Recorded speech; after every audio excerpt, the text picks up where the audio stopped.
Alright, today we're having a look at The Chamber by D-Style 69 Hip Hop. Alright, so here we are in The Chamber by D69 Style Hip Hop and D-Style 69 Hip Hop. And there was a little bit of a title screen. And now we're oh, fancy. I want to look at the bright stuff, but I also want to see what I've missed over here. It takes a while to figure out if we're following the right path in life.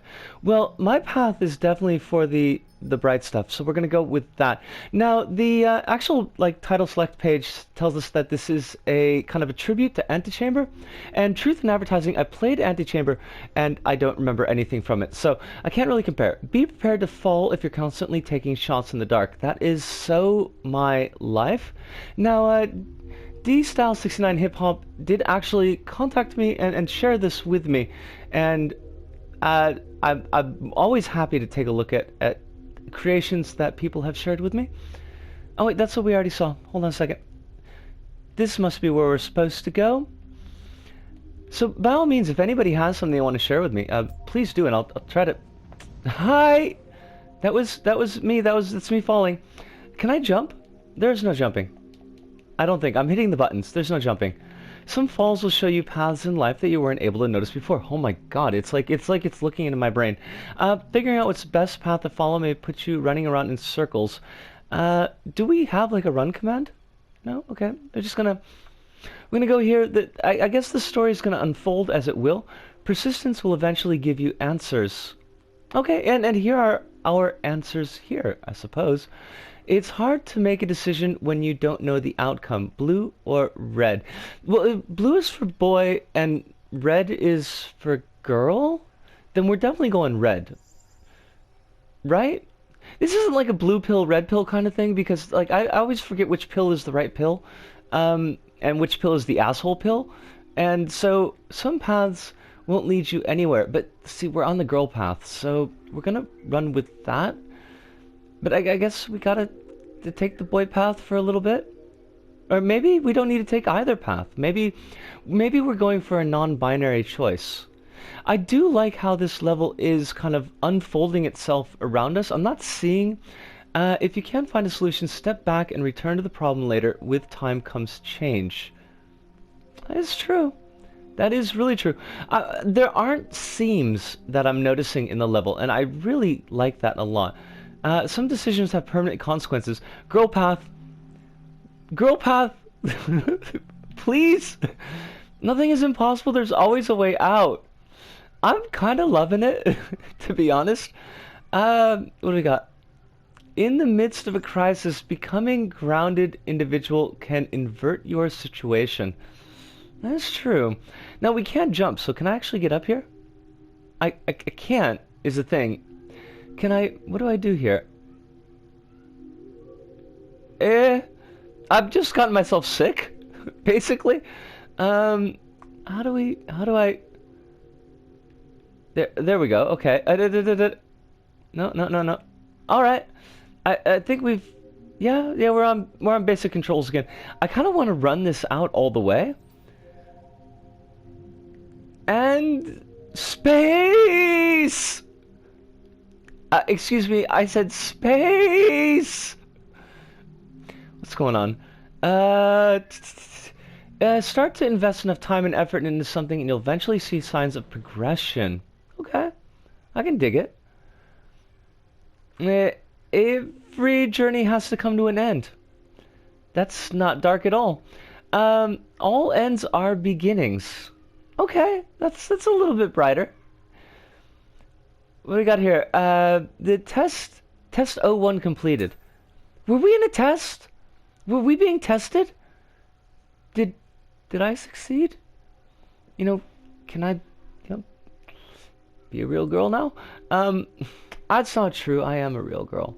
But the point of the matter is that I want some kind of cookie if I've succeeded my test. We've only got 27 seconds left, and I really want to wrap this up. And I'm feeling emotional. So hey, is test 1 complete? Oh, there we are. Maybe? Is that us? It's like the birthing tube chamber of birth. This is actually really cool. I don't know what I'm gonna do for pips for this, but I yeah, like oddly touching, and it's the bell, but it. Hold on, where are we? In Portal. We're gonna have to talk about this back at the hub. This is a really loud noise in my ear, but we're gonna talk about the back at the hub. We will see you there. See yas. And we're back, and the Chamber by D-Style69 Hip Hop, and I really liked it, and I personally would say that it's a pretty solid yellow square. There's a few very actually, like, one really minor point on my end of things that kind of brought it down just a little bit. But I know that it's very much a your mileage may vary type of level. And, you know, for some folks it may not be to their liking. But I got an awful lot out of this level.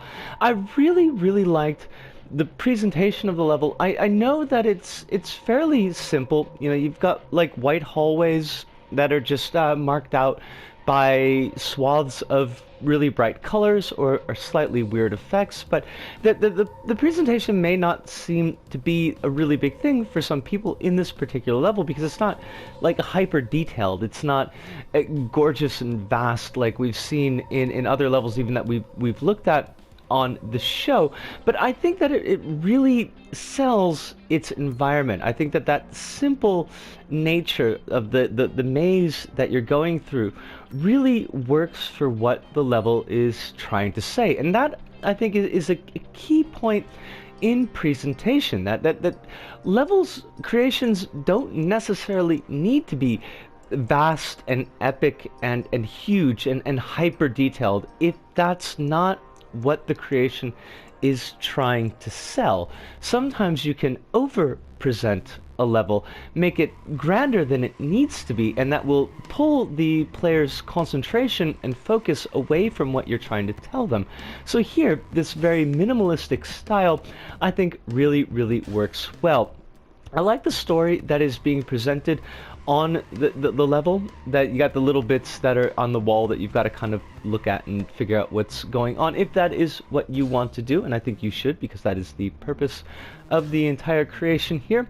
Now, I know there's a little bit of fortune cookie writing in this. You know, if you make statements that are broad enough, if you make statements that are general enough, that people will often try to project themselves into those statements, rightly or wrongly. This is how a lot of like, what are they called? Cold reading, you know, psychics, quote unquote psychics, do their business. They make a general statement, and the recipient of that statement will try to project themselves into it, be like, oh my god, you're right. You know, like the psychic will be, oh, there's a dark person in your life, and the listeners, oh my god, my boss is such an asshole. And that there is some of that here, but to kind of use these simple, broad, general statements as almost like a tarot deck to draw out your own story for yourself, and I think that there is some merit here. We kind of turned the chamber into a bit of a trans reading of that, and it's only partially tongue-in-cheek, because I did find myself to be fairly affected by the statements on the walls as we were going through, that they felt reflective in some sense of issues that I'm going through in my life. I have been going through in my life, particularly within this last, not quite a year yet. It feels like it's been 50 years, but it's only been since last June.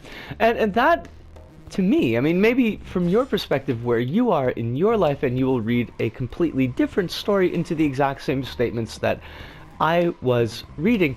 But that, I mean, to kind of be affected, or maybe just to be in a place to be affected that way, and I thought that was really kind of special. And for that alone, I am so glad that D-Style69 Hip Hop directed me to this level, and let me know that this level was the thing that existed, because I appreciated that an awful lot. A bit of weirdness, and I don't know what happened here the first time that we played through, and basically we just jumped into, well, you saw the very beginning from my perspective. We went in the hallway, and you know, we kind of saw, we glanced over at the corner, and then there was something more down that hall, a little brighter, that we wanted to go towards.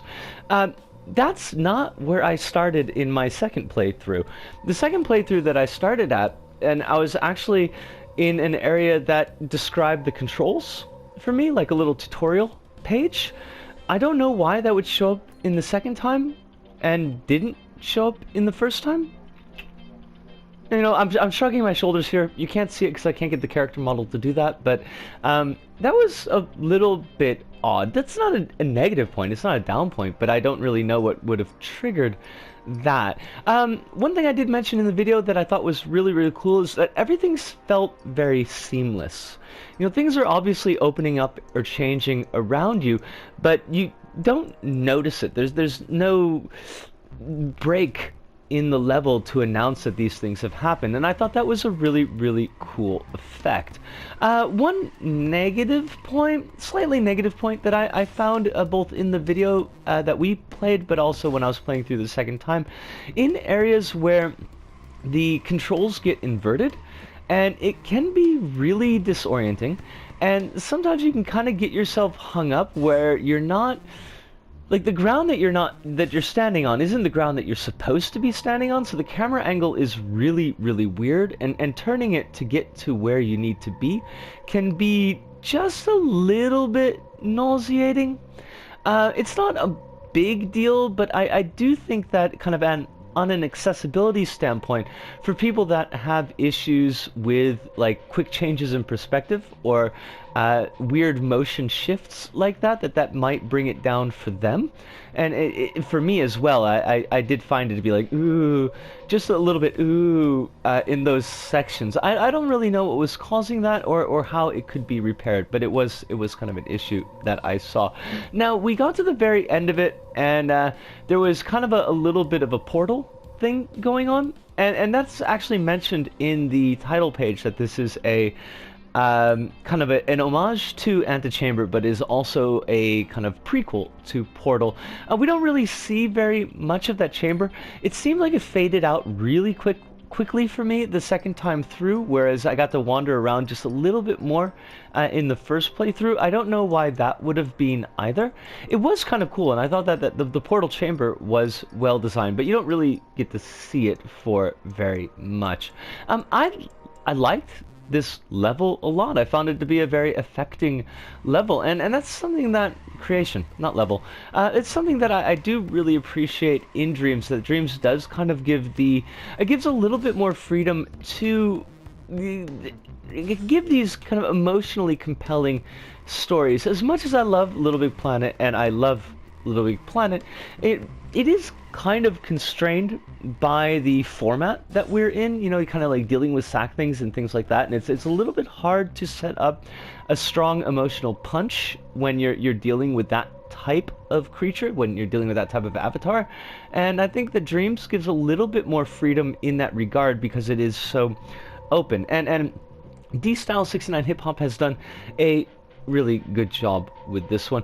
Mate, thank you so much for bringing this to my attention. I'm so happy that I got a chance to play it. And to anybody who has a level or a creation that you think that I should take a look at, please, by all means, get in touch, let me know, share it with me. Even if we don't do a full episode like this on it, that we may take a look at it on the stream at some point. But I think I've nannered on more than enough at this point. So, from me, Risco, here in Osaka, to all of you out there, wherever you may happen to be, thank you. Arigato, arigasama ryota, sayonara, see you, and ciao.